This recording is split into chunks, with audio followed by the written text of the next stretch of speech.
If you are taking medicines but your sugar still spikes randomly, this is not normal.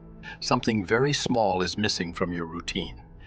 What if I tell you, Kai, 1 cup a day can make your insulin work better? People who drink green tea regularly have fewer sugar crashes after meals. People who drink green tea regularly have fewer sugar crashes after meals. But the wrong cinnamon can damage your liver. Do you notice your sugar rises after meals? Well, even if you eat less? This tea has lowered HbA1c without increasing medicines. There's a refuge for it. But if you drink it the wrong way, Dolai, it won't work at all. Poor sleep can raise your sugar, even if you eat perfectly. If you remember only one thing, don't use all teas together. One right habit beats 5 random ones. Let me ask you something honestly. If you're taking diabetes medicine, why are your sugar readings still unpredictable? Because the problem is not always food.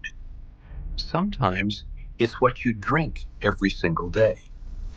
And no undo, I'm not talking about soft drinks. I'm talking about things people believe are healthy. I see this mistake daily in my clinic. Educated people, disciplined people, still struggling. What I'm about to share is simple, but simple things change sugar quietly, quiet, and permanently. These are not miracle teas. They don't replace medicine. They correct timing and hormonal response. And that's where most diabetics lose control, not in sugar intake, but in insulin response. If insulin is the key, these teas help the lock open more smoothly. But listen carefully. Using the wrong tea at the wrong time can raise sugar instead of lowering it. That's why some people say, I tried it, it didn't work. It wasn't the tea, it was the method. Let's start with the tea that improves how your body uses sugar.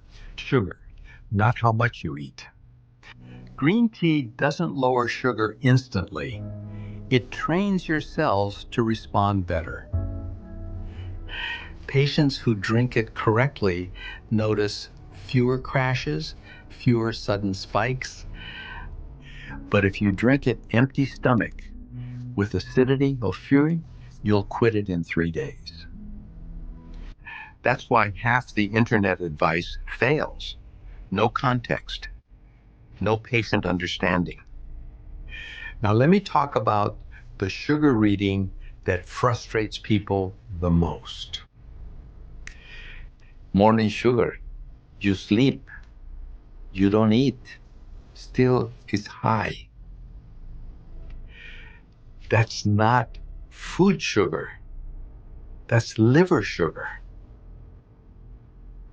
And that's where cinnamon tea plays a role for us.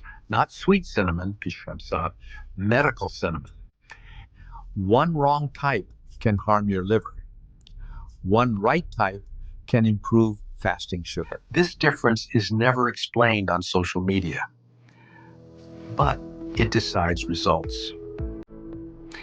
Now think about this. Your sugar doesn't rise immediately after eating. It rises when digestion releases glucose too fast.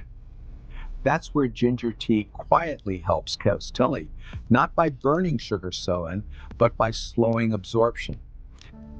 Patients who drink it properly stop blaming rice and bread alone,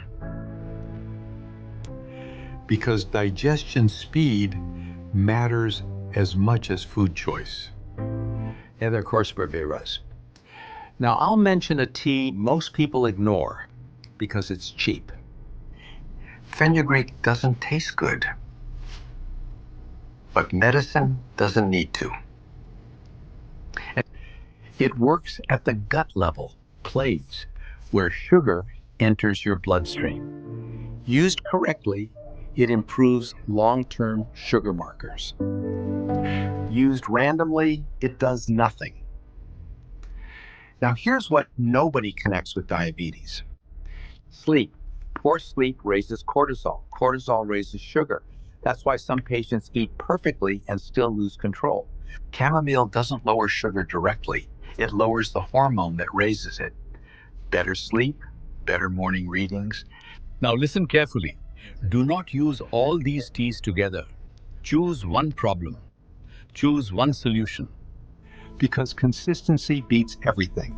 This is how control is built. Quietly, daily, correctly. I'm Dr. K. Shingle. Like this video, subscribe to the channel, and I'll see you in the next session.